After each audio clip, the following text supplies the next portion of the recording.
सावळ्याची जणू सावली 12 जानेवारी भागामध्ये जगन्नाथ सारंगला बोलून घेतो.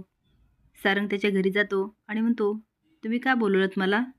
जगन्नाथ म्हणतो, मला तुला काहीतरी सांगायचं आहे. सारंग म्हणतो, सांगा ना मग. तो म्हणतो, हे बघ, मी तुला जी गोष्ट सांगणार आहे ती फार चांगली किंवा उत्तम आहे असं पण नाही आहे. सारंग म्हणतो, ठीक आहे मग सांगा ना प्लीज. आता जगन्नाथ सांगतो, आपल्या सावलीच्या आयुष्यात संतती विरह आहे. हे ऐकल्यानंतर सारंगच्या पायाखालची जमीनच सरकते. इकडे मात्र अमृता सावलीला चिडवत असते, मला पण आवडेला अशी तुझी रूम सजवायला, बाळांचे पोस्टर्स. आता सावली लाजून म्हणते, वहिनी. अमृता म्हणते, काय वहिनी?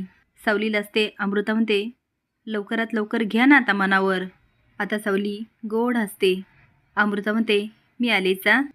सारंग म्हणतो, जगन्नाथजी, सावलीला हे कळालं ना तिची काय अवस्था होईल हे कळतंय का तुम्हाला? जगन्नाथ म्हणतो, म्हणून तर तुला सांगितलंय ना, ती सगळं सहन करू शकते पण मातृत्वच नाही, कधीही सहन करू शकणार नाही. इकडे मात्र अमृता गेल्यानंतर सावली बाळाच्या पोस्टरकडे बघते. मनातल्या मनात खूप खुश होते. आता मात्र सारंगला काय करावं तेच कळत नाही. जगन्नाथ म्हणतो, सारंग, आता जे काय करायचं ना तूच करायचं. आता सगळ्यामध्ये खऱ्या अर्थाने तुझी परीक्षा आहे. आता सावलीच्या मनामध्ये चांगलंच भरतं. सारंग घरी आल्यानंतर ती लाजत असते. सारंग म्हणतो, काय झालं सावली? त्या आज अमृतावहिनी आल्या होत्या आणि भिंतीवर नजर टाकते. आता सारंग बघतो तर सगळीकडे बाळाचे पोस्टर असतात. हे बघून तर सारंग अजूनच हादरतो आणि म्हणतो, हे कुणी लावलं? त्या अमृतावहिनीने. आणि त्या म्हणत होत्या, आता घ्या चान्स. सारंग सर, तुम्हाला मुलगी आवडते की मुलगा? आता सारंगला काय उत्तर द्यावं तेच कळत नाही. तो म्हणतो, सावली, आपण नंतर बघूया.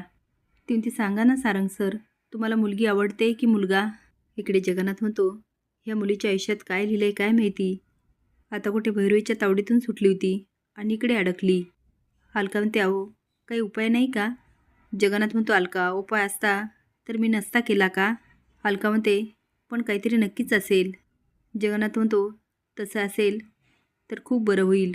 मी पुन्हा एकदा सावली आणि सारंगची पत्रिका बघतो. काय सांगावं, सारंगच्या नशिबाने सावलीचं नशीब बदललं तर? अलका म्हणते, तुम्ही भैरवीकडे गेला होतात ना, काय म्हणाली? जगन्नाथ म्हणतो, ती भैरवी आहे, कधीच सुधारणार नाही.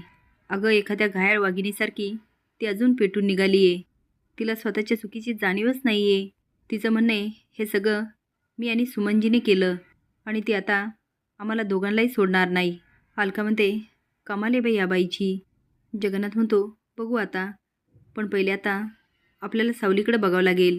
तुम्हाला काय वाटतं, सारंगचं नशीब सावलीचं नशीब पालटेल का? हे कमेंट बॉक्समध्ये नक्की सांगा. नवीन अपडेट जाण्यासाठी लाईक आणि सबस्क्राईब करा. धन्यवाद.